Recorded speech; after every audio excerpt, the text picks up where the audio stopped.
मैं ARK आपके बीच पुनः सदा सफल हनुमान पुस्तक का पार्ट 3 लेकर आया हूँ। इसमें हम पार्ट टू के बाद पार्ट आगे की कहानी पढ़ेंगे। इस पुस्तक में हनुमान जी की वीरता व उनकी बुद्धिमत्ता को इस आपके समक्ष बताया गया है। कैसे कैसे उन्होंने अपनी बुद्धि का सदुपयोग किया, किस प्रकार हनुमान जी अपने पूरे रामचरितमानस में और राम जी के साथ कभी भी असफल नहीं हुए। उसका यही कारण है कि वो पूर्णतः हर चीज़ में परिपूर्ण थे। इसी को आगे बढ़ाते हुए मैं पुनः तीसरे पार्ट में आपको इस किताब से अवगत कराता हूँ। कुछ चंद पंक्तियाँ पिछली रिकॉर्डिंग में भी होंगी, लेकिन मैं वहाँ के लास्ट से शुरू को दोहराता हुआ नया प्रारंभ करूँगा।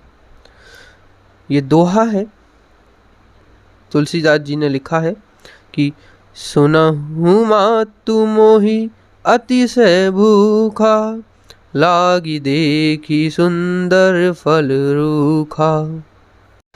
भला क्या जरूरत थी सीता जी से अनुमति मांगने की? फिर उस वाटिका के सौंदर्य को नष्ट करना ही नहीं चाहिए था, जहाँ उनके आराध्य श्री राम जी की पत्नी बैठी हुई थी। अशोक वाटिका ही तो एक प्रकार से उनका घर था, और उसी को तहस नहस करके क्या वे सीता जी का ही घर नहीं उजाड़ रहे थे? क्या वे सीता जी के घर की सुंदरता को बर्बाद नहीं कर रहे थे? फिर उन्हें इस बात की भी तो आशंका और डर दोनों ही रहे होंगे कि कहीं ऐसा ना हो कि उपद्रव में क्रोधित होकर रावण सीता जी के साथ कोई अनहोनी कर बैठे। हनुमान जी की जगह यदि कोई दूसरा दूत या योद्धा रहा होता तो वह शायद यही करता कि सीता जी का पता लगाकर चुपचाप लौट आया होता। आखिर उसे काम भी तो सीता जी का पता लगाने का ही दिया गया था। फिर इतना जोखिम लेने का कोई विशेष अर्थ नहीं था। लेकिन यदि हनुमान जी ने भी वही किया होता तो सभी लोग करते, तो फिर वे भगवान कैसे बनते? जहाँ उन्होंने अपने बुद्धि, विवेक और विज्ञान का उपयोग किया। हनुमान जी ने सुन लिया था कि रावण ने सीता जी को 1 माह की मोहलत दी है कि तुम मेरी पटरानी बन जाओ।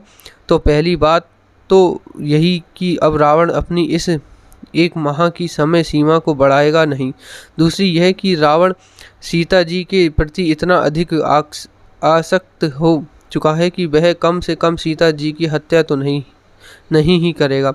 ऐसा करके आखिर वह पाएगा क्या? इसलिए इस तरह से तो हनुमान जी बिल्कुल निश्चिंत थे। इस दोहे में एक और भी गजब की बात है। बात यह है कि हनुमान जी अपनी बात को इतनी संपूर्णता में और इतनी अच्छी बुनावट के साथ कहते हैं कि सामने वाला सुनकर खुश भी हो जाए कि वाह मेरी कितनी पूछ हो रही है, और उनके पास इसके अलावा कोई चारा भी नहीं रहे कि बात को ज्यों या का त्यों और वह भी खुशी खुशी मान ले। अब देखिए ना कि सीता जी को माँ बनाकर केवल अतिशय भूखा की बात ही नहीं बताते, बल्कि बड़े खूबसूरत तरीके से यह भी बता देते हैं कि मैं खाऊंगा क्या। वह भूख के साथ साथ सुंदर फलों की भी बात कह देते हैं। जाहिर है कि वे कहते हैं कि मैं भूखा हूँ, मुझे फल चाहिए, इसके सिवाय और कुछ भी नहीं। लेकिन बात यही ख़त्म नहीं होती। वे यह भी अनुमति लेने में चूक नहीं करते कि मुझे आपके पास रखे हुए फल नहीं चाहिए, बल्कि वृक्षों पर लगे हुए ताज़े फल चाहिए, इसके सिवाय और कुछ भी नहीं। स्पष्ट था कि आप तो बस मुझे अनुमति दे दो अपनी भूख मिटाने की, बाकी तो मैं स्वयं कर लूँगा। तो सीता जी का नन्हा सा तथाकथित जिद्दी पुत्र बनकर हनुमान जी ने यहाँ तो अपने संवाद का अद्भुत कौशल पेश किया है। यह क्या है वह बस यूं ही उड़ा देने की बात है? ऐसा बिल्कुल नहीं है। हनुमान जी को त्रिजटा के इस स्वप्न से यह संकेत हो तो पहले ही मिल गया था कि लंका का दहन करना है, रावण का लंका से निष्कासन होना है तथा विभीषण को यहाँ का राजा बनना है। तो इस सपने को अंजाम देने के लिए जरूरी था कि कुछ बखेड़ा खड़ा किया जाए, और इस बखेड़े की शुरुआत वे अशोका वाटिका को उजाड़कर करना चाहते थे। इसके लिए उन्होंने मन ही मन योजना बना ली थी। भूख मिटाने के लिए वृक्षों से फल तोड़कर खाने की अनुमति मांगना तो केवल एक एपिसोड की पहली कड़ी की शुरुआत भर था। हो सकता है कि हनुमान जी के मन में यह शंका रही हो कि कहीं ऐसा ना हो कि भूख की बात सुनते ही सीता जी मैया अपने पास रखी हुई रोटियों की कोई पोटली पकड़ाकर कह दें कि बदतस से लो, शीघ्र ही खा लो। या यह भी हो सकता है कि सीता जी अपने पास रखे हुए कुछ फल पकड़ा देती, तब तो अशोक वाटिका को उजाड़ने की सारी योजना धरी की धरी रह जाती। फिर एक अच्छी बात हनुमान जी के साथ यह भी थी कि बानर होने के नाते यह उनका नैसर्गिक अधिकार भी बनता था कि वे पेड़ों के फलों को खाएं। तो इस प्रकार हनुमान जी इस मामले में किसी भी प्रकार का चांस लेने की स्थिति में थे ही नहीं। उन्होंने यही किया। अपनी बात इतने खूबसूरत तरीके से सीता जी के सामने रखी कि उन्हें उनके मुंह से जाहू तात के सिवाय कुछ निकल ही नहीं सकता था। आपके प्रश्न के जवाब में जवाब देने वाला वही जवाब दे जो जवाब आप चाहते हैं। इस कला में हनुमान जी पारंगत थे। वही हो गया जो वे चाहते थे। तो अब बात रही अशोक वाटिका को उजाड़ने की। तो यही थी उनकी डिप्लोमेसी। इस घटना के जरिए वे एक ही पत्थर से कई चिड़ियाएं मारना चाहते थे। उन्होंने कई चिड़ियाएं मार भी गिराईं। सीता जी का पता लगाते ही उन्हें यह अनुमान हो गया था कि अब राम रावण युद्ध अवश्य भावी है। अहंकार और असक्त रावण को तीनों लोकों की कोई भी शक्ति और विवेक इस बारे में समझा नहीं सकते। इसलिए जब मैं 400 कोस उड़कर आ ही गया हूँ तो कुछ तो और करता जाऊँ, क्योंकि दोबारा आना इतना आसान तो नहीं है। फिर पता नहीं आना हो या ना ही, और यदि हुआ भी जो कि होना ही था तो फिर कम से कम इस तरह अकेले आना तो नहीं ही होगा। तब तो आदेश देने वाले ना जाने कितने वरिष्ठ लोग होंगे। श्री राम जी होंगे, लक्ष्मण जी होंगे, सुग्रीव जी होंगे, जामवंत जी भी होंगे, जबकि अभी कोई नहीं है, केवल सीता जी हैं। उनसे अनुमति मिल ही गई है, तो फिर क्यों ना कुछ और भी कर लिया जाए। और इसकी शुरुआत की उन्होंने अशोक वाटिका को उजाड़कर। इस वाटिका उजाड़ कार्य के कई निहितार्थ थे। इसका पहला और सबसे बड़ा निहितार्थ तो यही था कि रावण की प्रजा के मन में रावण के प्रति श्रद्धा और विश्वास के भाव को कम करके उन्हें उसका विरोधी बना देना। प्रजा के मन में डर, भय और आशंका जैसे नकारात्मक भावों को पैदा कर देना, ताकि युद्ध के समय रावण अपने लोगों का उतना सामर्थ्य न जुटा सके। और यदि जोर जबरदस्ती करके सामर्थ्य जुटा भी लेता है, जैसा कि हम कुंभकर्ण, मेघनाथ आदि योद्धाओं के मामलों में देखते हैं, तो वे अपनी पूरी क्षमता और उत्साह के साथ लड़ ना सकेंगे। किसी को भी कमज़ोर करने का सबसे चतुराई भरा उपाय यह है कि उसकी निष्ठा को, उसके मन को विभाजित कर दिया जाए। खंडित मन खंडित खंडित मन वाला व्यक्ति कभी भी अपनी ऊर्जा का उपयोग नहीं कर सकता, अखंड उपयोग नहीं कर सकता। वाटिका को उजाड़कर हनुमान जी अपनी इस रणनीति में सफल हो गए। बड़े बड़े योद्धा और उनकी पत्नियों तक के मन में यह भय समा गया कि जिसका सामान्य सा दूत और वह भी बानर यदि इतना शक्तिशाली हो सकता है तो वह खुद कितना ताकतवर होगा, उसके सेनापति और उसकी सेना कितनी शक्तिशाली होगी। हनुमान जी ने एक प्रकार से लंका वासियों के सामने श्री राम की शक्ति का एक ट्रेलर पेश करके मनोवैज्ञानिक लड़ाई की शुरुआत कर दी। रावण के दरबार में केवल दो ही लोग नहीं हैं, रावण और हनुमान, बल्कि रावण के सही सहयोगी, सभासद, शुभचिंतक और उसके अच्छा और सलाहकार भी मौजूद थे। बल्कि रावण के सभी सहयोगी, सभासद, शुभचिंतक और सलाहकार भी मौजूद थे। हनुमान जी ने चातुर्य दिखलाया। उन्हें भला उससे क्या अच्छा मौका दूसरा क्या मिल सकता था कि वे इन सभी लोगों को बता दें कि श्री राम की दुश्मनी रावण को कितनी भारी पड़ेगी।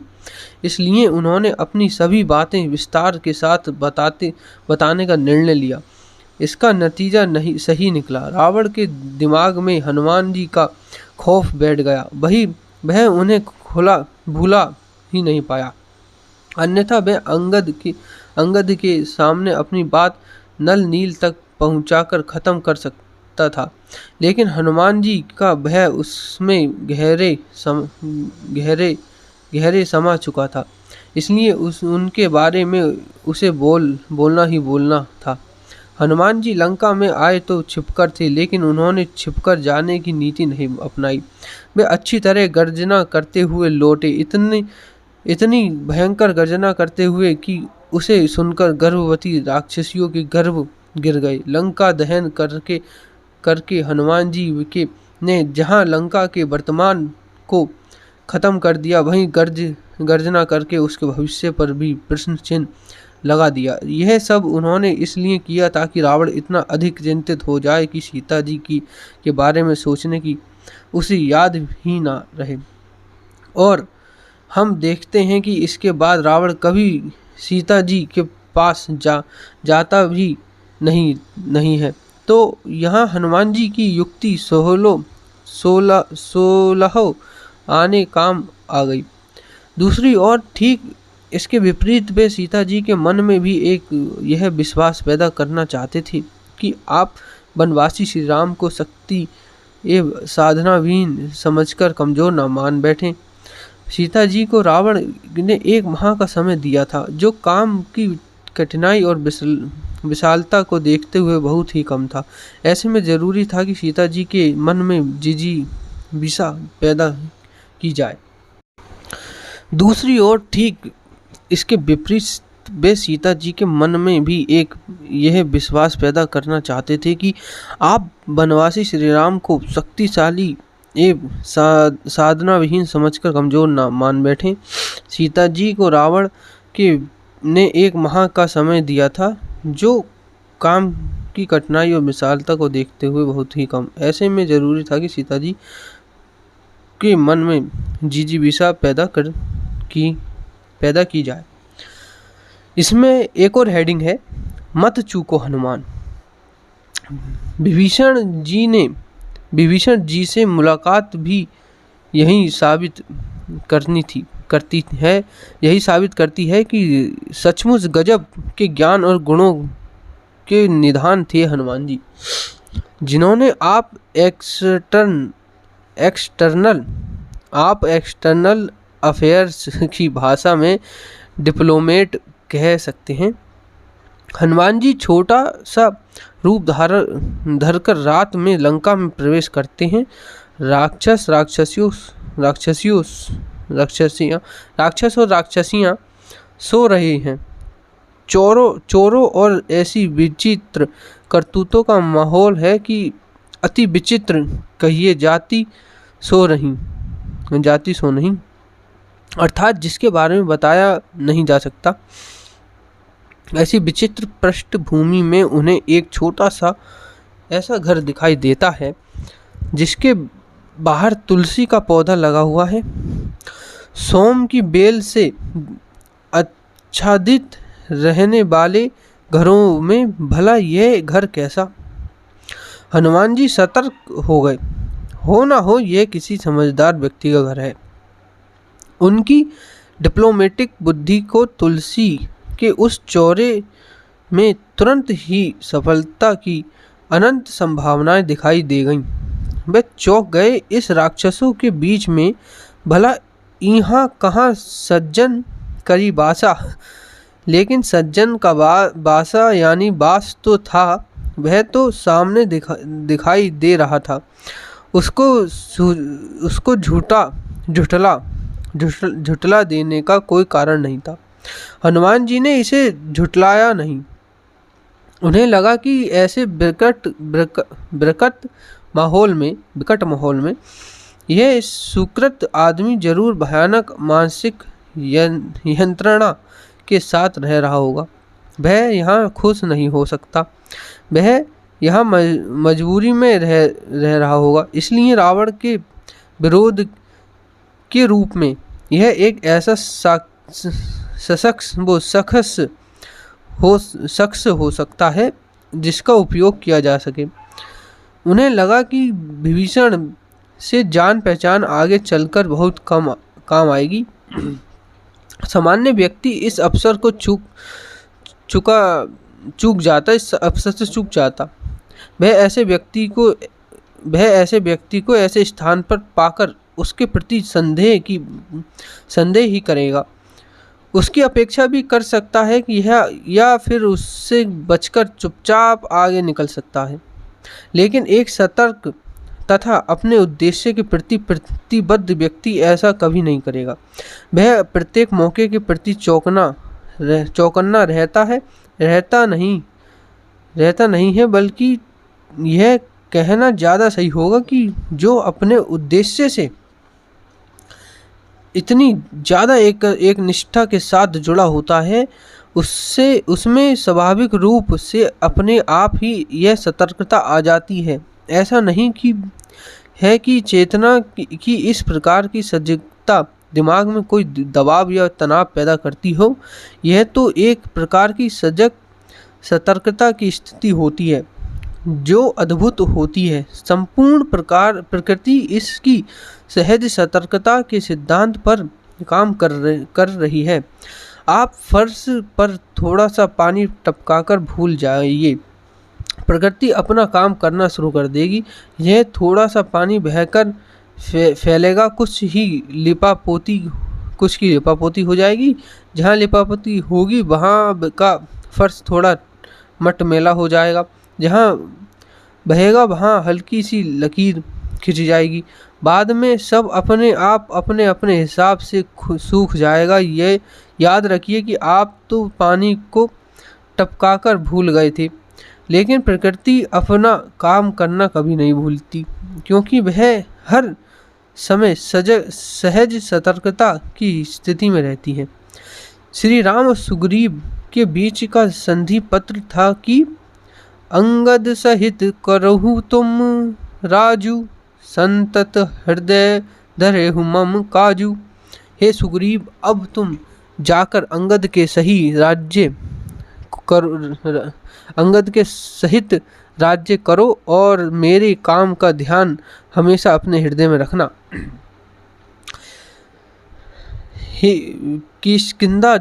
किष्किंधापुर जाने पर सुग्रीव को इस चौपाई की पहली पंक्ति तो याद रही, दूसरी को भूल गई। जब श्री राम जी ने यह बात कही थी तब सुनने वालों में अंगद और जामवंत भी थे, हनुमान जी भी थे, लेकिन याद किसी को नहीं रहा सिवाय हनुमान जी के। यानी कि राम जी को सुना तो सभी ने, लेकिन समझा सिर्फ हनुमान जी ने।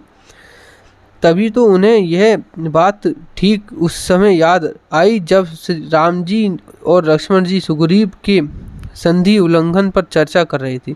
हनुमान जी ने सुग्रीव को इसकी याद दिलाई। यहाँ सोचने की बात है कि ऐसा क्यों हुआ कि याद हनुमान जी को ही रही और उसी समय इसकी याद आई जब यानी चाहिए थी, अन्यथा अर्थ का अनर्थ हो गया होता।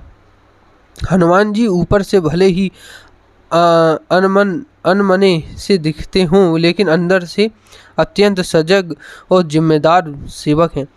वे ना तो केवल कहने को कहते हैं और ना ही केवल सुनने के लिए सुनते हैं। चूँकि वे इन सभी को कार्य में परिणय करने में विश्वास करते हैं, इसलिए उनका कहना और उनका सुनना अन्य सभी के से अलग होता है। यहाँ जो कुछ भी होता है गहराई में होता है, इसलिए यूं ही गायब नहीं हो जाता। वह अवचेतन मन में मौजूद रहता है और समय की मांग के अनुकूल चेतन में पहुंच जाता है। ऐसा तब होता है जब हम सजग सतर्कता की स्थिति में होते हैं। हम सतर्क तो हैं, किंतु किसी तनाव के साथ नहीं, बल्कि बिल्कुल सहजता के साथ। हनुमान में यही सहज सतर्कता थी, इसलिए उनका दिमाग तुरंत अपनी ज़रूरतों को भांपकर उसके साथ अपने अंतर संबंध स्थापित कर लेता था। वह उस पर ना तो ज़्यादा तर्क वितर्क पक्ष विपक्ष और सोच विचार करते हैं और ना ही किसी प्रकार के ऊहापोह में डूबते उतारते रहते हैं। उनके लिए तो सबसे महत्वपूर्ण है काम का होना और इसके लिए जो ज़रूरी हो उसे करना। तभी तो वे अपनी सारी शंकाओं, सारी जिज्ञासाओं, सारे भय, सारी कुठाओं, समस्त अनचाही इच्छाओं तथा अपने गर्व और अभिमान को दरकिनारे कर फैसला करते हैं कि ऐसी सन हटी करेहु पहचानी, इससे यानी कि इस विभीषण से मैं जरूर दोस्ती करूँगा। यह हठी शब्द हम लोगों के लिए बड़े काम का शब्द है। हनुमान जी यह नहीं सोचते कि विभीषण मुझे पहले नमस्कार करे, ना ही वे इस बात का इंतज़ार करते हैं कि वे मेरी तरफ देखे तो फिर दुआ सलाम के बाद बात शुरू की जाए। यदि आपने ठान ही लिया है कि उसको पाना है, उसको जानना है, तो फिर अपनी ओर से ही बात करने में भला कैसी हिचकिचाहट, कैसी देरी। मैं ऐसे सैकड़ों लोगों को जानता हूँ जो अपने दिल की बात ना कह पाने के अफसोस में आज तक दुखी होते रहते हैं। कुछ इसलिए नहीं कह पाते कि हम क्यों कहें वह कहे, कुछ इसलिए नहीं कह पाते कि पता नहीं सामने वाला क्या सोचेगा। फलतः ये प्रेम प्रसंग अप्रकट ही रहेगा। हनुमान जी भविष्य दृष्टा थी। हाथ और माथे को देखकर बताने वाले भविष्य वक्ता नहीं, बल्कि अपने सामने घटित घटनाओं को देखकर आगे घटने वाली घटनाओं के बारे में बताने वाले भविष्यग्रस्त। ठीक वैसे ही जैसे कि आप बता देते हैं कि यदि किसी आदमी की एक उंगली काट दी गई तो उससे खून निकलेगा जो लाल रंग का होगा और इसके बाद उसके हाथ में 5 की जगह 4 उंगलियां रह जाएंगी। मैं जानता हूं कि आपको मेरी यह बात जमी नहीं होगी। आप सोच रहे होंगे कि हनुमान जी ही क्या, इस होनी के बारे में तो कोई भी बता देगा। मैं भी आप सही सोच रहे हैं, लेकिन हम सभी का दुर्भाग्य यही है कि हम ऐसा करते कहाँ हैं। हम सभी खुद को किंतु परंतु यदि ऐसा वैसा आदि के चक्कर में डालकर चक्करघीन खाने लगते हैं। इससे हमारी दृष्टि धुंधली हो जाती है और बुद्धि कुंद नतीजा यह होता है कि हम बहुत सामान्य से सामान्य निर्णय भी नहीं ले पाते। यदि किसी तरह लेने की हिम्मत जुटा भी लेते हैं तो वह तब तक पता चलता है कि कोई हमसे पहले ही मंजिल पर पहुंच चुका है। क्या ऐसा नहीं है? हनुमान जी के साथ ऐसा नहीं है, और ऐसा विभीषण के मामले में ही है नहीं, बल्कि किसी के भी मामले में नहीं है।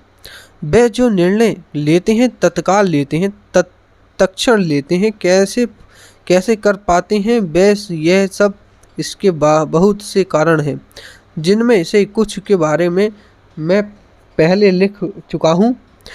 उन कारणों की सूची में मैं यहाँ एक कारण और जोड़ना चाहूँगा, हनुमान का गणित।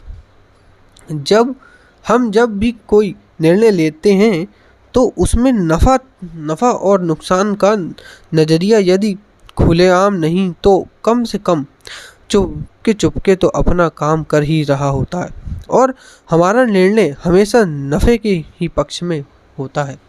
नहीं तो मामला कम से कम बराबरी का तो होना ही चाहिए, बशर्ते कि निर्णय लेना जरूरी हो जाए। अन्यथा बराबरी तक के सौदे में अनावश्यक रूप से हाथ घिसाई का काम भला कोई क्यों करना चाहेगा। यदि सौदा घाटे का है तो हर कोई इससे बचना ही चाहेगा, येन केन प्राक्रेण किसी भी तरह। हनुमान जी का सिद्धांत भी इससे कोई बहुत अलग नहीं है। फिर वे तो एक ऐसा नॉक आउट मैच खेल रहे हैं जिसमें आप हारे नहीं कि मैच से बाहर। वे यहाँ हारने का जोखिम ले ही नहीं सकती। इसलिए वे निर्णय लेने के लिए लाभ और हानि को एक शाश्वत सिद्धांत में बदल देते हैं। उनका शाश्वत सिद्धांत यह है कि सांप को कितना भी दूध पिलाया जाए वह आस्तीन में घुसकर काटेगा, और चंदन को कितना भी काटा जाए वह सुगंध ही बिखेरेगा। प्रकृति के इसी शाश्वत सिद्धांत की डोर पकड़कर वे फैसला करते हैं कि साधु ते हुई न कारज हानि। हो सकता है कि विभीषण से मिलना फायदेमंद साबित ना हो, लेकिन यह नहीं हो सकता कि वह नुकसानदेह साबित हो जाए। तो ऐसे में कदम उठाने में भला क्या हिचकिचाहट। जीते तो ठीक, अन्यथा हारेंगे तो नहीं। बात तो तार्किक रूप से सही लगती है, एकदम 100% सही। आप सोच रहे होंगे कि यदि ऐसी स्थिति आए तो मैं भी बिल्कुल वही निर्णय लूँगा जो हनुमान जी ने लिया था। लेकिन क्या सचमुच में आप ऐसा करते हैं? याद कीजिए कि आपने जब तक की अपनी ज़िंदगी में कितने ऐसे काम किए हैं जिनमें हानि तो कुछ भी हो सकती थी, लेकिन लाभ की संभावना थी ही नहीं। शायद ही आप कोई काम ऐसा सोच पाएंगे, क्योंकि हमारा दिमाग शुद्ध रूप से लाभ की दिशा में ही सोचता है, फिर चाहे वह यश लाभ की क्यों ना हो। लाभ और लोभ में मूलभूत कोई फर्क नहीं है। लाभ की आशा भी एक प्रकार का लोभ ही होता है, और जहाँ ऐसा होता है वहीं व्यक्ति कमज़ोर पड़ता है। इसे ही गीता में श्री कृष्ण जी ने फल की चाह कहा है। इसलिए जहाँ लाभ दिखाई ना दे वहाँ कर्म के प्रति उत्साह भी ठंडा पड़ जाता है, और यदि यह ठंडा पड़ गया तो बस फिर उसे किसी तरह निपटाने का ही काम हो पाता है। लेकिन हनुमान जी का काम केवल औपचारिकता से होने वाला नहीं था। निपटाने के चक्कर में तो उनके खुद ही निपट जाने की स्थिति आ सकती थी। उन्हें तो यहाँ एक ऐसे विश्वस्त मित्र की निहायत ही ज़रूरत थी जो लंका में उनकी और उनके प्रभु श्री राम की पैरवी कर सके। लेकिन ऐसा तो तभी संभव था जब इस व्यक्ति के मन में श्री राम जी के लिए वही स्थान हो जैसा कि हनुमान जी के मन में है। यदि इस निष्ठा में कहीं कमी हुई तो भला इस पुरुषों का क्या भरोसा कि कब पाला बदल ले। तो इसके लिए पहले तो हनुमान जी ने उन्हें यह विश्वास दिलाया कि यदि भगवान श्री राम मेरे जैसे तुच्छ जीव को अपना सकते हैं तो आप तो मुझसे कई गुना अधिक श्रेष्ठ हैं। आपको अपनाने में तो उन्हें कोई दिक्कत नहीं होगी। यहाँ वे बड़ी चतुराई से राजनीति की भाषा बोल जाते हैं। अपनाने का मतलब यही है कि रावण के बाद लंका के राजा आप सुग्रीव के मामले में उन्होंने ऐसा ही तो किया था।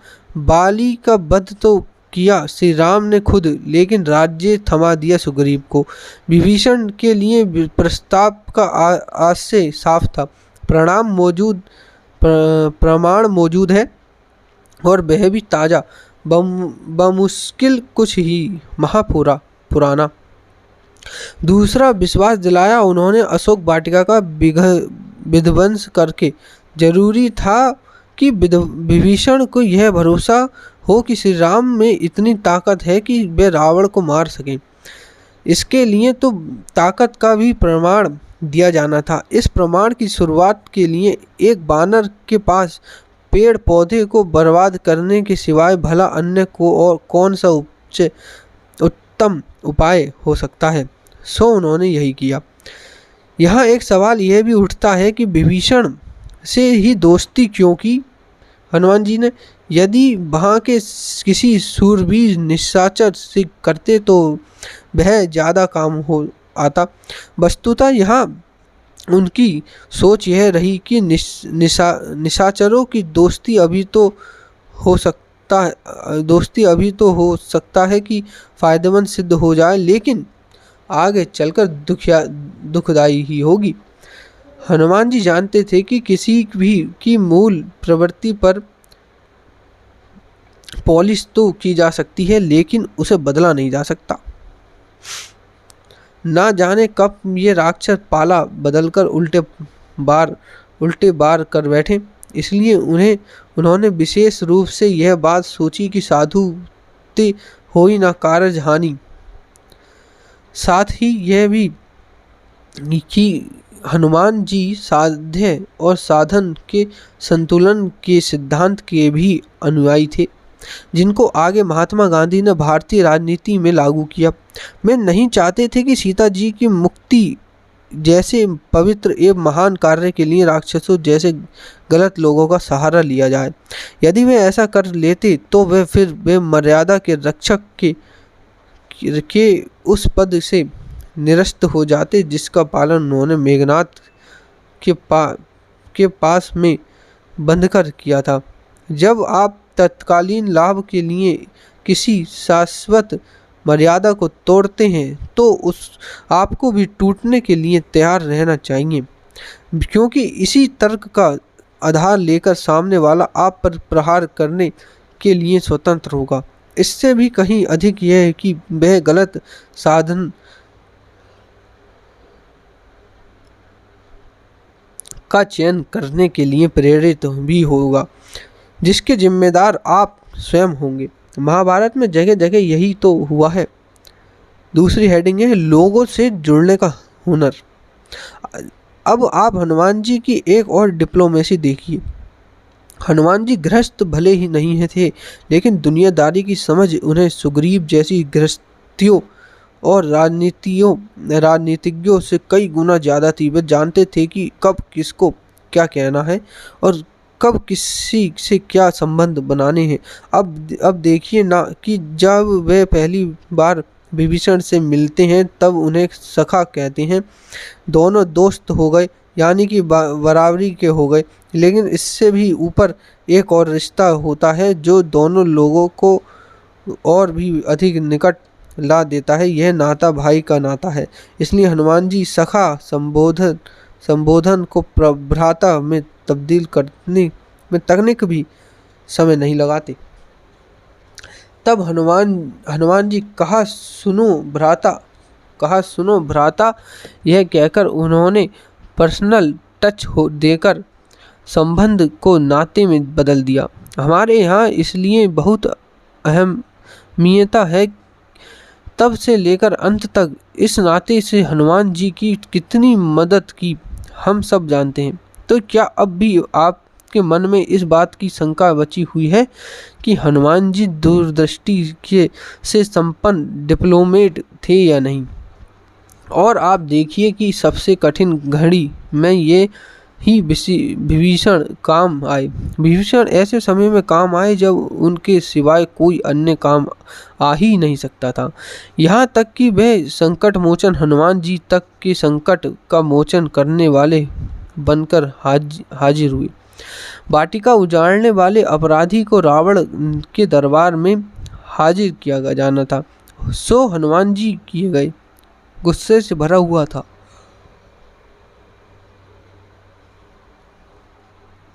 गुस्से से भरा हुआ था रावण। लंकेश का इतना बड़ा अपमान कि एक तुच्छ बानर उसकी वाटिका को उजाड़ दे और उसके एक पुत्र अक्षय कुमार को भी मार दे। अब उसकी सजा मृत्युदंड से कम क्यों होनी चाहिए? क्या होनी चाहिए? मृत्युदंड से कम क्या होनी चाहिए थी, और इससे अधिक कुछ हो ही नहीं सकता था। तो आप खुद आगे की कहानी के बारे में सोचकर देखिए कि यदि हनुमान जी को मृत्युदंड की सजा दे दी जाती तो आगे की कथा क्या होती, कैसी होती? सबसे बड़ी बात तो यही, फिर राम काज कैसे पूरा होता? हनुमान जी इतना तो जान ही रहे होंगे कि वाटिका उजाड़ने की कुछ ना कुछ सजा तो मिलेगी ही, लेकिन उन्हें इंतजार इस बात का करना था कि इस सजा में कुछ कटौती हो जाए ताकि वे अपनी शक्ति का प्रदर्शन भी कर सकें और राम काज भी कर सद जाए। सो आप देखते हैं कि जैसे ही हनुमान जी को मृत्यु की सजा सुनाई जाती है, दरबार में विभीषण का प्रवेश होता है। विभीषण यहाँ चालाकी का सहारा लेते हैं क्योंकि वे जानते हैं कि रावण नीति की कोई बात तो मानने वाला नहीं है। इसलिए वे एक कुशल सलाहकार की तरह तर्क देते हैं कि किसी भी दूत की हत्या नहीं की जानी चाहिए, और हनुमान जी एक दूत हैं। रावण को यह बात समझ में आ जाती है और वह हनुमान जी को अंग भंग की सजा देने का आदेश देता है। उसे लगा कि जब अंग भंग होकर यह बानर राम के पास जाएगा तो इसमें मेरा प्रतिशोध पूरा हो जाएगा। तो इस प्रकार यहाँ विभीषण ही हनुमान जी के रक्षक बनकर आए, जिनसे उन्होंने हट करके पहचान की थी। ऐसा करके हनुमान जी ने यह साबित कर दिया कि किसी भी व्यक्ति के जीवन में हर एक व्यक्ति का महत्व होता है। श्री राम जी और लक्ष्मण जी सीता जी को ढूंढते ढूंढते सुग्रीव के राज्य क्षेत्र में पहुँचे हैं। धनुष बाण से सुसज्जित दोनों भाइयों को आता देख कर सुग्रीव आशंका और भय से भर जाते हैं कि पता नहीं ये कौन सा योद्धा है जो लड़ने आ रहे हैं। ऐसे में हनुमान जी पहले श्री राम जी से मिलते हैं और बाद में सुग्रीव जी को मिलाते हैं। यह मिलन आगे चलकर इन दोनों के हित में कितना काम आता है, रामचरितमानस का हर अध्यायता जानता ही है। इसलिए राक्षसों के उन झुंडों के बीच वे विभीषण को देखकर वे उनसे मित्रता करने की ठानते हैं, क्योंकि वे एक व्यक्ति और उसकी मित्रता इन दोनों के महत्व को बहुत अच्छी तरह जानते थे। लेकिन क्या हम भी जानते हैं मेरे मित्र, हम में से ज़्यादातर लोग तो ऐसा मौका आने पर अपना मुंह बिचकाकर दूसरों की उपेक्षा कर जाते हैं। हम यह भूल ही जाते हैं कि किसी एक व्यक्ति से दोस्ती का मतलब कभी भी केवल एक ही व्यक्ति से दोस्ती करना नहीं होता, बल्कि उस दोस्त की पूरी दुनिया के साथ दोस्ती करना हो जाता है। ठीक उसी प्रकार जैसे कि किसी महल के मुख्य द्वार से प्रवेश करके आप रहते तो किसी एक कमरे में ही हैं, लेकिन आप कह सकते हैं कि मैं एक ऐसे महल में रहता हूँ जिसमें 33 कमरे हैं। इसके ठीक विपरीत यदि आप अपने किसी एक परिचित को खो देते हैं तो आप उस एक परिचित को ही नहीं बल्कि उसकी पूरी दुनिया को खो देते हैं। ठीक वैसे ही मानो कि आपको किले के फाटक के बाहर खड़ा करके यह दरवाजे पर एक बड़ा सा मजबूत अलीगढ़ ताला जड़ दिया गया हो। एक आइलैंड कितना भी बड़ा क्यों ना हो, लेकिन मैनलैंड तो नहीं बन सकता। आप चाहे कितने भी शक्तिशाली, कितने भी साधन और सुविधाओं से संपन्न क्यों ना हो, अपनी कामयाबी की मंजिल तक पहुंचने के लिए आपको दूसरे के कंधों पर हाथ रखना ही होगा, ताकि लोग आपकी पीठ पर हाथ रख सकें। साथ ही यह भी कि वे कंधे जो आपके कद को ऊंचा उठाने में काम आए हों, चाहे उन्हें आप जानते हो या नहीं, उनके प्रति हमेशा और हर क्षण आभार का भाव रखें, ताकि कहीं ऐसा ना हो जाए कि ऊंचाई पर पहुंचने के बाद नीचे का सब कुछ बौना नजर आने लगे, जैसा कि अक्सर होता है। हनुमान जी हमें यही बात बताते हैं कि वे भले ही भगवान क्यों न बन गए हों, लेकिन रहे हैं आखिर तक दूत ही। पहले सुग्रीव के दूत थे, अब श्री राम जी के दूत बन गए हैं। यही तो अनंत खूबी है हनुमान जी की कि वे अपनी हैसियत को कभी भूलते ही नहीं हैं। और इससे भी बड़ी बात तो यह है कि वे इसे याद भी नहीं करते। इसी के बीच एक और पैराग्राफ कह लेंगे या लाइन कह लेंगे, हेडिंग है, साथ ही यह भी कि वे कंधे जो आपके खुद को ऊंचा उठाने के लिए काम आए हों, चाहे उन्हें आप जानते हों या नहीं। इसी में एक और हेडिंग है, मर्यादा वानरोत्तम। श्री राम जी का राज्याभिषेक हो चुका है, यानी कि हनुमान जी को जो काम करना था वह पूरा हो चुका है। सुग्रीव, अंगद इत्यादि सभी राम जी के विदा लेते हैं। यहाँ गौर करने की बात यह है कि विदा लेने वालों में हनुमान जी भी हैं।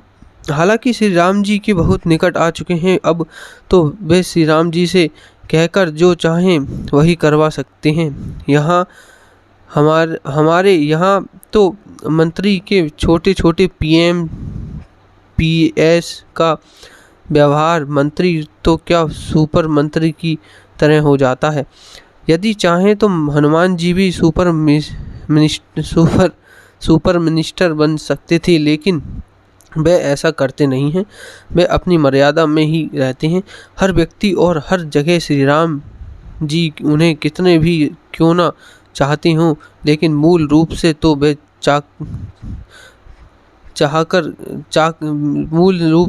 चाकर हैं, सुग्रीव के ही चाकर, यानी कि जो उन्हें लाए हैं सुग्रीव के ही। इसलिए हनुमान जी के बारे में जो निर्णय लेना है वह श्री राम को नहीं लेना, वह तो सुग्रीव को लेना है। तो सुग्रीव ही लेते भी हैं। राज्याभिषेक के बाद श्री राम जी ने सबको विदा किया, सभी जाने लगे, लेकिन अंगद बैठे रहे। श्री राम जी ने तब कुछ नहीं कहा, किंतु सबके चले जाने के बाद एकांत पाकर अंगद ने अपनी इच्छा व्यक्त की कि मुझे अपने चरणों में शरण दे दो। यह बात श्री राम जी को छू तो गई, किंतु उनके इस अनुरोध को उन्होंने माना नहीं। उन्होंने अंगद को हृदय से लगाकर समझाया और विदा कर दिया, क्योंकि अंगद का यह अनुरोध थ्रू प्रॉपर चैनल नहीं था।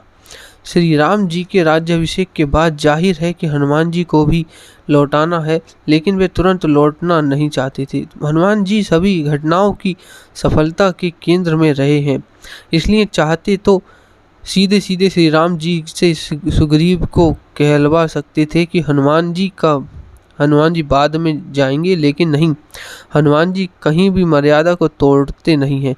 वह इसके लिए सुग्रीव से ही इजाज़त मांगते हैं कि हे देव, मैं रघुपति जी के चरणों में 10 दिन तक सेवा करने के बाद आकर आपके चरणों के दर्शन करूंगा। हनुमान जी में गजब की विनम्रता और दास्य बोध है।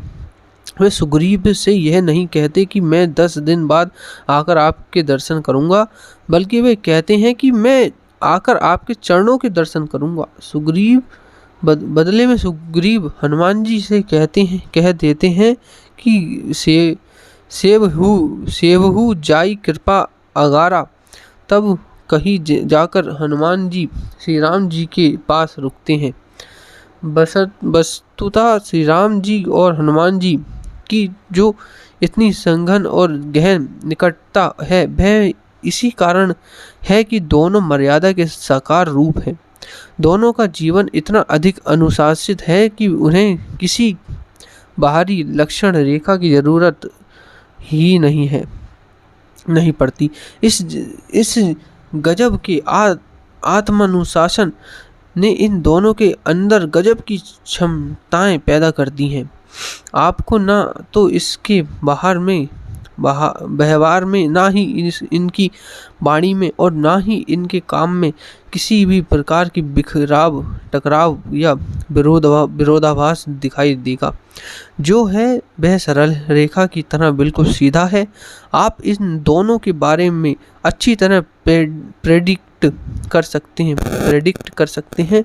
आप बता सकते हैं कि यदि इनके साथ यह किया जाए तो यह करेंगे, और आप पूर्वानुमान सत्य के काफ़ी करीब होंगे। तो हमारे लिए यह बात भी बहुत मायने रखती है कि दूसरों के लिए हम कितने प्रेडिक्टेबल हैं। इस प्रेडिक्टेबिलिटी का सीधा संबंध हमारी विश्वसनीयता से होता है। सीधी सी बात है कि यदि मैं आपके बारे में पूर्वानुमान नहीं लगा सकता, तो इसका मतलब ही यह हुआ कि मुझे आप पर भरोसा ही नहीं है। यदि भरोसा ही नहीं है तो संग साथ निभेगा कैसे, मतलब संग साथ कैसे रहेंगे? तब तो आपसी संबंधों का मतलब केवल यही रह जाएगा जैसे कि कागज के 2 टुकड़ों को पानी में चिपका दिया गया हो। पानी सूखा नहीं कि कागज के दोनों टुकड़े अलग अलग हो गए। ऐसे संबंधों से तो बेहतर यही है कि संबंध हो ही नहीं। फिर तो यह संबंध ना रहकर राजनीति हो गई। लोग तो घर परिवार में रहकर रिश्तेदारी की राजनीति करते हैं, जबकि श्री राम जी और हनुमान जी हैं कि राजनीति में रहकर भी राजनीति नहीं कर रहे हैं। संबंधों की सूचिता कायम रखी ही जानी चाहिए। यदि आप इससे अपनी सच्ची ताकत में बदलना चाहते हैं तो संबंध केवल सीढ़ी नहीं होते कि जिसे आप ऊपर चढ़ जाने के बाद हटा दें। इसमें चढ़े जरूर, लेकिन चढ़ने के बाद उसे वही बना रहने दें, हटाएं नहीं। ऐसा सोचना और सोचकर ऐसा ही करना जिंदगी की एक बहुत बड़ी दूरदर्शिता है। ऐसी दूरदर्शिता जिसमें हम दूर की चीज़ें तथा बहुत बाद में घटने वाली घटनाएं अभी से साफ साफ दिखाई देने लगती हैं। आज डिप्लोमेसी उतना सकारात्मक शब्द नहीं रह गया है, इसलिए हम इसे दूरदर्शिता ही कहें तो बेहतर होगा। इसी पुस्तक का चौथा चैप्टर है जिसका नाम है कर्म का सौंदर्य।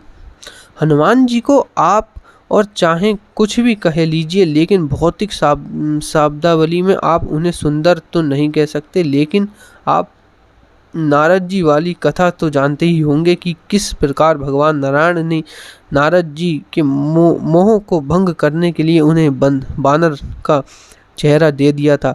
बानर के रूप में जब नारद जी स्वयंवर के मंडप में गए, तब उनकी खूब जगह हंसाई हुई थी। आप सोच रहे होंगे तब अब यहाँ मैं सुंदर असुंदर की बात कहाँ से ले बैठा हूँ। दरअसल बात यह है कि ऐसा करने के लिए मुझे तुलसीदास जी ने ही मजबूर किया है। अब आप ही देखिए ना कि उन्होंने अपने इस महाकाव्य में जितने भी अध्याय रखे, लगभग उन सबका नामांकन उन्होंने स्थान के आधार पर किया है। कांड यानी घटना, तो उनकी रचना में जो घटना जहाँ घट रही है, उस अध्याय को उसी जगह का नाम दे दिया। ज़्यादातर मामलों में यदि ज़्यादा घटनाएं अयोध्या की हैं तो अयोध्या कांड, यदि जंगल की हैं तो अरण्य कांड, किष्किंधा की हैं तो किष्किंधा कांड, फिर लंका कांड तो है ही, जिसकी शुरुआत भगवान श्री राम ने लंका जाने की योजना से हो जाती है। आखिर में उत्तर कांड, जिसकी घटना अयोध्या में घटती है। अब चूंकि पूर्व में अयोध्या कांड हो गया था, इसलिए कुछ अलग नाम तो देना ही था। उस समय अंग्रेजी की तरह हमारे यहाँ रिवाज नहीं था कि लिख देते अयोध्या कांड प्रथम तथा अयोध्या कांड देते, ऐसे कि एडवर्ड प्रथम, एडवर्ड द्वितीय आदि। इसलिए उन्होंने आखिरी कांड को उत्तर कांड कहकर बता दिया कि यह अयोध्या कांड का ही उत्तर भाग है। आखिरी भाग है बालकांड में जरूर उन्होंने श्री राम जी की बाल्यावस्था का चित्रण किया है। मेरी चिंता का संबंध अब बच गए सुंदर कांड से है। मेरी चिंता यह है कि इस कांड का नाम तुलसीदास जी ने सुंदर कांड आखिर क्या सोचकर रखा।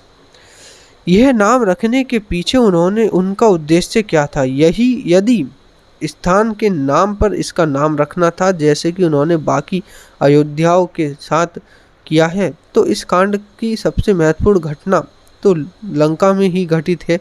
वैसे भी इस कांड के बाद लंका कांड ही आता है, इसलिए इसे आसानी से लंका कांड में शामिल किया जा सकता था।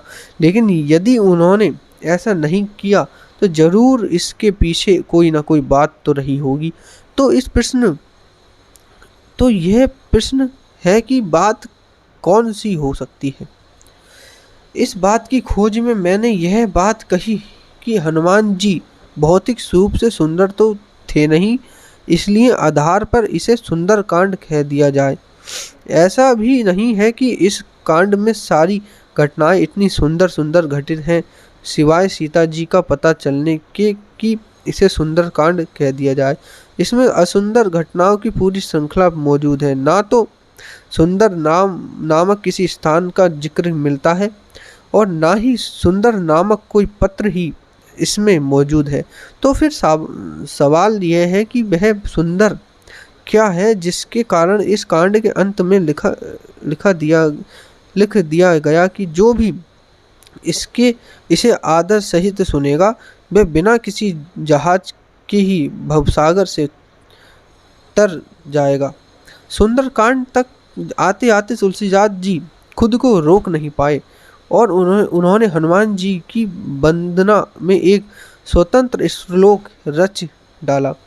उनके लिए ऐसा करना इसलिए भी जरूरी हो गया क्योंकि सुंदर कांड में जो भी कांड हुए हैं, जो भी घटनाएं घटी हैं, शुरू से लेकर समाप्ति तक, वे सभी हनुमान जी के हाथों ही घटित हैं। इसलिए उन्होंने सोचा होगा कि घटने वाली इन सभी घटनाओं से हनुमान जी के चरित्र के जो लक्षण प्रकट होते हैं उन्हें इस अध्याय की भूमिका के रूप में लिख दिया जाए, और वही उन्होंने किया। सुंदरकांड के प्रथम श्लोक हनुमान जी के स्वामी भगवान श्री राम जी की वंदना में है, और तीसरा तथा अंतिम श्लोक है हनुमान जी की वंदना में। यह वंदना हनुमान जी के संपूर्ण चित्र को बहुत ही संक्षिप्त में इतने प्रभावशाली तरीके से प्रस्तुत करती है कि यह एक प्रकार से हनुमान जी का पर्याय बन गई है। हनुमान चालीसा और यह श्लोक लोकप्रियता की दृष्टि से यह दोनों एक दूसरे से होड़ लेते हुए दिखाई देते हैं। बावजूद इसके कि भाव की दृष्टि से ये दोनों एक ही हैं। यदि आप चाहें तो कह सकते हैं कि हनुमान चालीसा यदि श्लोक की विस्तृत व्याख्या है तो श्लोक हनुमान चालीसा का निचोड़ है। इस श्लोक की पहली पंक्ति गजब की है और अपने आप में हनुमान जी के वर्तमान और भविष्य की कई घटनाओं का संकेत देने वाली भी है। यह पंक्ति है, अतुलित बल धाम हेम शैलाभ देह। तो आइए देखते हैं कि इसमें आखिर ऐसा क्या है। हनुमान जी में बल तो है ही, इसके बाद में तो किसी को कोई शंका नहीं है। उस युग में अन्य भी बहुत ऐसे लोग थे जो अत्यंत बलशाली थे और उनके बलशाली होने में किसी को कोई शंका नहीं थी। रावण बाली अहिरावण मेघनाथ आदि किसी से कम नहीं थे। तो फिर हनुमान जी के बल में ऐसा क्या था कि तुलसीदास जी उनका उल्लेख उनकी वंदना के प्रथम और सबसे प्रभावी गुण के रूप में कर रहे हैं, जबकि हनुमान चालीसा में उन्होंने ऐसा नहीं किया था। उसमें हनुमान जी की प्रमुख और प्रथम विशेषता है ज्ञान और गुण के सागर होना, जबकि यहाँ उनकी प्रथम विशेषता है अतुलित बल के धामा होना। तो जो गुण हनुमान चालीसा की तीसरी लाइन में था वह यहाँ पहली लाइन के पहले अक्षर में कैसे आ गया? तो क्या यहाँ तक आते आते तुलसीदास जी के हनुमान जी बदल गए थे? नहीं, वह बदले नहीं थे। दरअसल बात यह थी कि यह सुंदरकांड की अपनी ज़रूरत थी कि उनके बल को प्रधानता दी जाए, क्योंकि हनुमान जी रावण की नगरी में जा रहे थे। वहाँ जाकर अपना जीवन बचाने और बचने के बाद वापस लौटने, इन तीनों के लिए जिस गुण की सबसे अधिक ज़रूरत थी वह था बल। तभी तो अंगद तक लंका जाने में अपनी असमर्थता व्यक्त कर देते हैं, क्योंकि उसमें इतना बल तो था कि वह लंका तक पहुंच जाता, लेकिन इतना बल नहीं था कि लौट कर आ जाता। किंतु ध्यान दें कि तुलसीदास जी के हनुमान जी केवल बलशाली ही नहीं थे, बल्कि उनका वह बल विशिष्ट किस्म का बल है। तभी तो तुलसीदास जी ने बल के आगे अतुलित लगाया और उसके बाद लगाया धामा। बलशाली कहकर उन्होंने अपनी बात खत्म नहीं कर दी। बड़े इत्मीनान से और खूब सोच विचार कर उन्होंने रचा है इन पद को कि अतुलित बल धामा। ऐसी एक हेडिंग और है, निर्मल का बल। तो पहली बात यही है कि आप यह जाने लें कि हनुमान जी का जो बल है वह ना तो वजन में सामान्य तरीके का है और ना ही क्वालिटी में जनरल है। वह अतुलित है, यानी कि वह एक ऐसा बल है जिसकी किसी से तुलना ही नहीं की जा सकती। महाकवि ने ऐसा जानबूझकर लिखा है, बलशाली तो रावण भी था जिसमें हनुमान का मुकाबला होना था, जिससे हनुमान का मुकाबला होना था। वैसे ख्याति की दृष्टि से तो हनुमान जी की तुलना में रावण काफ़ी आगे था। तो अतुलित कहकर तुलसीदास जी ने अपने दो उद्देश्य साधे। पहला तो यही कि उन्होंने हनुमान जी को एक मनोवैज्ञानिक डोज प्रदान किया कि तुमसे कोई मुकाबला ही नहीं है किसी का। किसी से घबराओ मत, तुम तो तुम ही जैसे हो। होगा रावण बलशाली तो अपने घर में होगा, तुम्हें डरने की जरूरत नहीं है उससे। साथ ही यह भी किसी किसी किसी की किसी वो यह भी कि किस किस से तुलना करनी नहीं चाहिए, किसी से तुलना नहीं करनी चाहिए। हर कोई अपने अपने तरीके से विशिष्ट होता है, यूनिक होता है। तुलना करना व्यर्थ है। यह बात प्राकृतिक दृष्टि से भी सच है, क्योंकि इस धरती पर कोई भी जीव कभी भी किसी की 100% प्राकृतिक नहीं होता। इस प्रकार अतुलित कहकर कवि ने कोई झूठ भी नहीं बोला, और हम सभी को ये संदेश भी दे दिया कि तुम सब भी अतुलित ही हो। किसी से अपनी तुलना करके बेकार में परेशान मत हो। फिर बल के बाद शब्द लगाया धामा। यह शब्द भारतीय संस्कृति का अत्यंत विराट एवं गहरा शब्द है। इस शब्द में एक साथ पवित्रता, शुभ, कल्याण, सुख, सकारात्मकता, पुण्य तथा प्रसन्नता जैसे न जाने कितने उदार भाव छिपे हुए हैं। वैसे धामा का अर्थ होता है स्थान।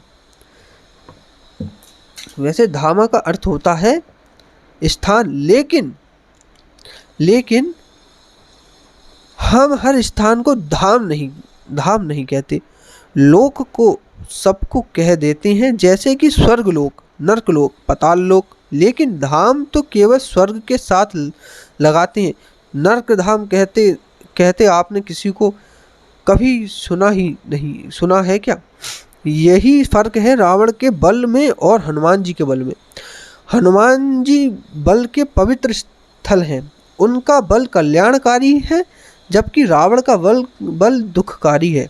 बल धाम नहीं बल्कि बल लोक है, क्योंकि वह सुखद ना होकर शोककारी है। चूंकि हनुमान जी का बल सात्विक बल है, इसलिए वह अतुलनीय भी है। अब मैं आता हूँ हनुमान जी की वंदना की प्रथम पंक्ति के अंतिम विशेषण पर, हेम शैलाभ देह पर, यानी कि हनुमान जी की देह स्वर्ण के पर्वत की आभा वाली है। ध्यान देने की बात है कि उनकी देह स्वर्ग की नहीं है, बल्कि स्वर्ण वर्ण की है। रावण की लंका सोने की हो सकती है क्योंकि वह भवन है, लेकिन जहाँ तक देह का सवाल है, वह सोने जैसी तो हो सकती है, किंतु सोने की नहीं हो सकती। सोने की नगरी में चुपचाप जासूसी करने के लिहाज से भी स्वर्ण वर्ण ही ज़्यादा सुविधाजनक हो सकता था। ठीक वैसे ही जैसे कि थल सेना की युद्ध की ड्रेस हरे रंग की होती है, ताकि घास फूस में छिपने में आसानी हो सके। हो सकता है कि एक अन्य कारण के रूप में तुलसी जी के दिमाग में यह बात आई हो कि ठीक है, हनुमान जी के पास रावण की तरह सोना तो नहीं है, लेकिन सोने जैसा रंग तो है ही। रंग के मामले में तो वे रावण से कम नहीं है। फिर यह कहना कि गलत नहीं होगा कि यह हेम शैलाभ दे उनके स्वस्थ होने की भी घोषणा हो। हनुमान जी जहाँ जा रहे हैं, जिस काम से जो जा रहे हैं, वहाँ बीमार शरीर और कमज़ोर मन से काम करने वाला नहीं है। काम करने वाला तो नहीं जा रहे, काम बनने वाला नहीं है, कमज़ोर शरीर से काम बनने वाला नहीं है जहाँ जा रहे हैं। तो हनुमान जी के इस भव्य स्वरूप के कारण लोग लगे इस कांड का पाठ करने, जिसमें मैं खुद भी शामिल हूँ।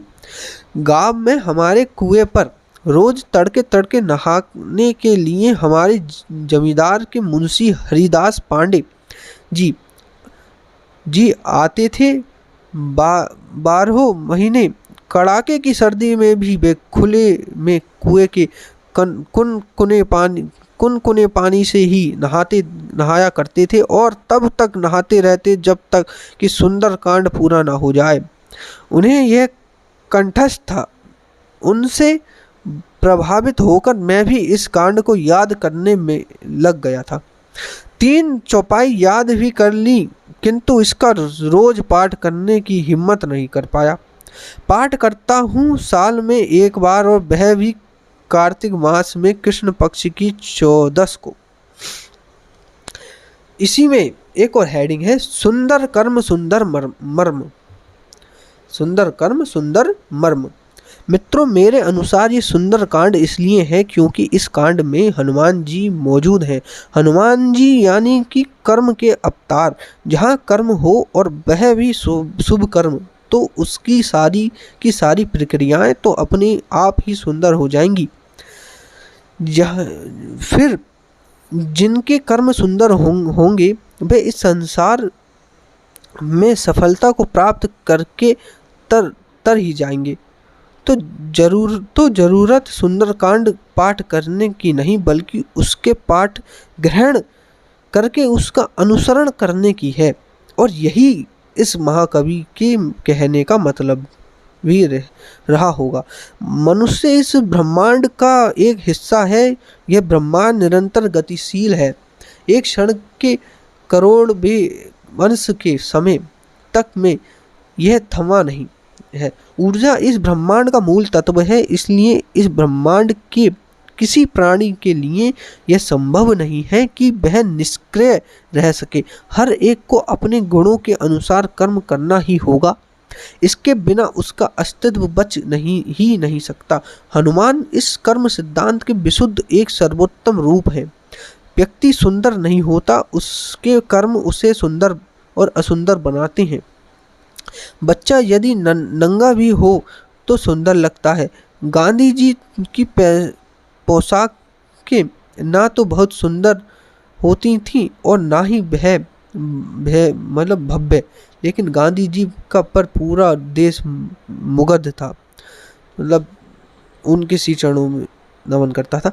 जाहिर है कि व्यक्ति सुंदर नहीं होता, उसके कर्म उसे सुंदर बनाते हैं। स्थान सुंदर नहीं होता, उस स्थान की उपयोगिता और वहाँ होने वाली घटनाएं उस स्थान को सुंदर या कुरूप बनाती हैं। हनुमान जी शक्तिशाली हैं, उनका बदन गठीला है, वे हष्ट पुष्ट स्वस्थ और खूब लंबे चौड़े भी हैं, लेकिन यदि एक आम नज़र से देखा जाए तो सुंदर नहीं है, फिर भी सुंदर है। अप्रतिम सुंदर। सच पूछिए तो हमारा ध्यान ही इस ओर नहीं जाता कि वे सुंदर हैं भी या नहीं, क्योंकि हमारी चेतना ने यह मान ही लिया है कि ऐसा अद्भुत दूत सुंदर ही होगा, और यदि वह सुंदर नहीं भी है तो उसके विचार, उसकी भावनाएं, उसका मन और उसके काम इतने उम्दा किस्म के हैं कि वह इन सब के कारण अपने आप ही सुंदर हो जाएगा। भारतीय दर्शन में सुंदरता क्या है, वह बहुत लोकप्रिय और सटीक बात कही गई है हमारे यहाँ। ऐसा सत्य जो कल्याणकारी है, सुंदर होता है। सत्य शिवम सुंदरम। लक्ष्य का बड़ा होना ही पर्याप्त नहीं है, लक्ष्य का सत्यपरक होना भी सब कुछ नहीं है। एक बड़े सत्य में भी यदि लोगों का हित करने की ताकत नहीं है तो वह सुंदर नहीं हो सकता। भले ही आज हमें मूर्ति और चित्र में कभी कभी पालथी मारकर बैठे हुए हनुमान जी या दोनों पैरों पर खड़े हनुमान जी दिखाई देते हैं, लेकिन उनके चरित्र के अनुसार उनका जो चित्र बनता है वह ऐसे हनुमान जी का है जिसका एक पैर धरती के से थोड़ा ऊपर होता है और दूसरा पैर धरती पर टिका हुआ है। यानी कि यह ऐसा दृश्य है जो लगातार चल रहा है, लगातार गतिमान है। यह वह यह वह है जो ना रुकना जानता है, ना बैठना जानता है और ना लेटना ही जानता है। जिसने भी अपने पवित्र और मजबूत हाथों में हनुमान जी की मूर्ति को गढ़कर उसे संवारा होगा, वे निश्चित रूप से एक गहरा मनोवैज्ञानिक रहा होगा। हनुमान जी की एक एक चीज हमें किसी गहरे अर्थ का बोध कराती है। इसी में आगे एक और हेडिंग है जिसका नाम है जीवन के उल्लास का रंग।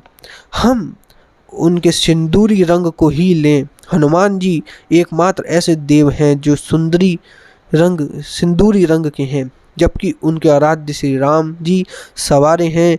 यह सिंदूरी रंग गजब का रंग है और स्वयं में ढेर सारे अर्थ समेटे हुए है।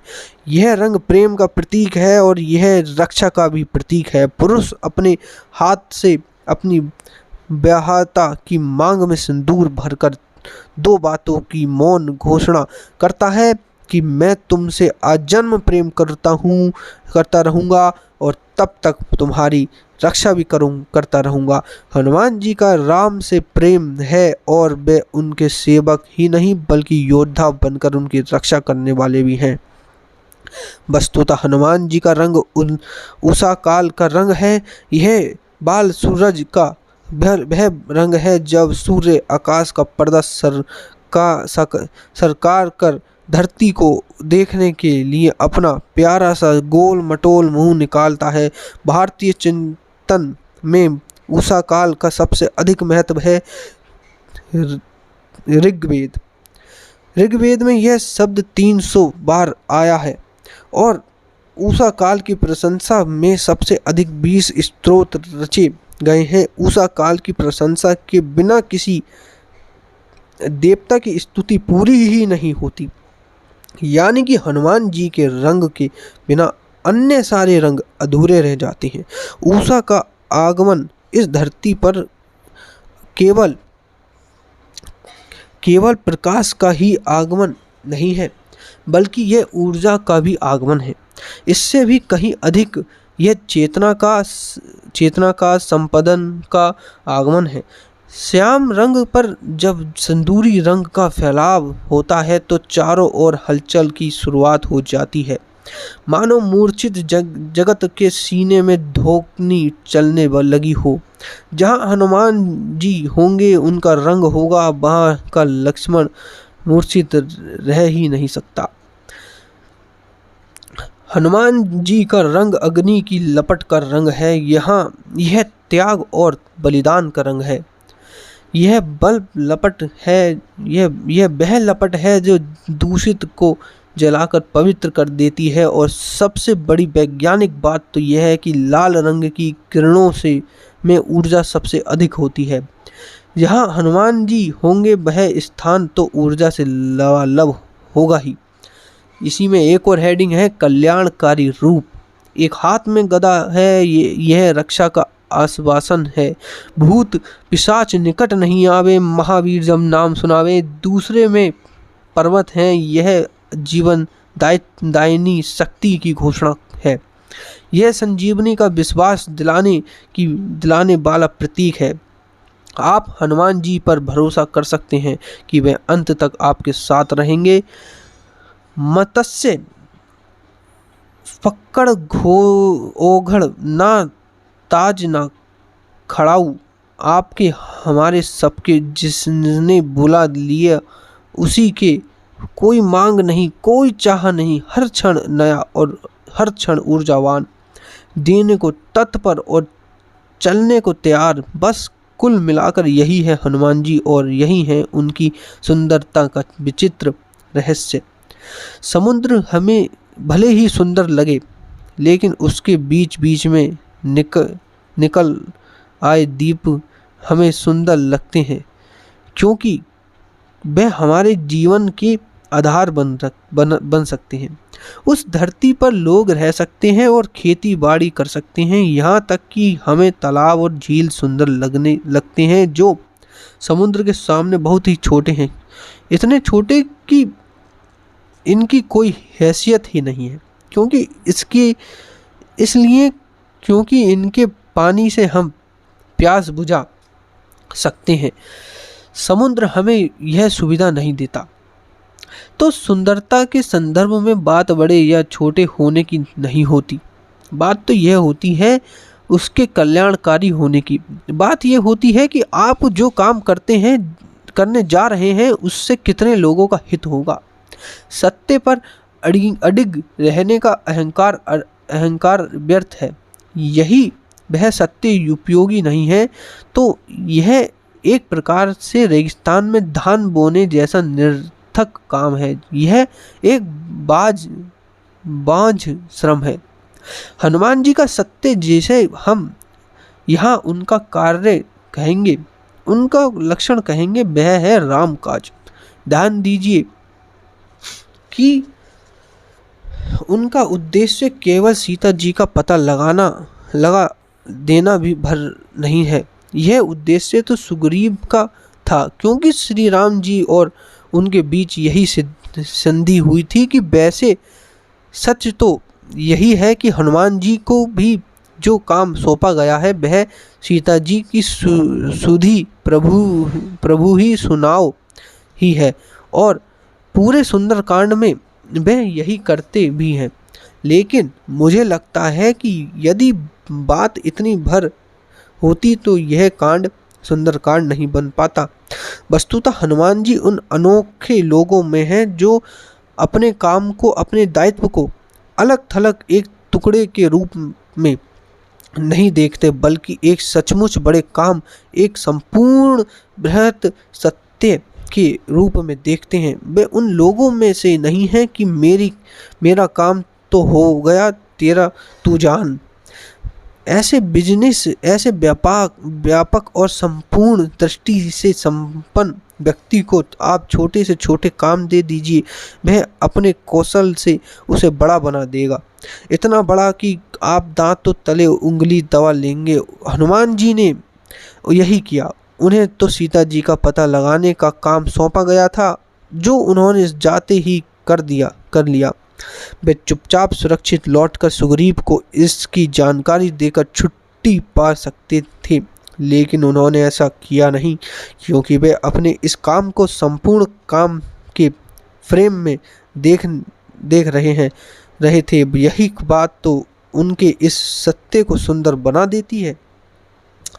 इसी वाणी को मैं आगे भी आपको इस किताब का इस पाठन को सुनाता रहूँगा, लेकिन आज के लिए, अब तक के लिए आज्ञा चाहता हूँ।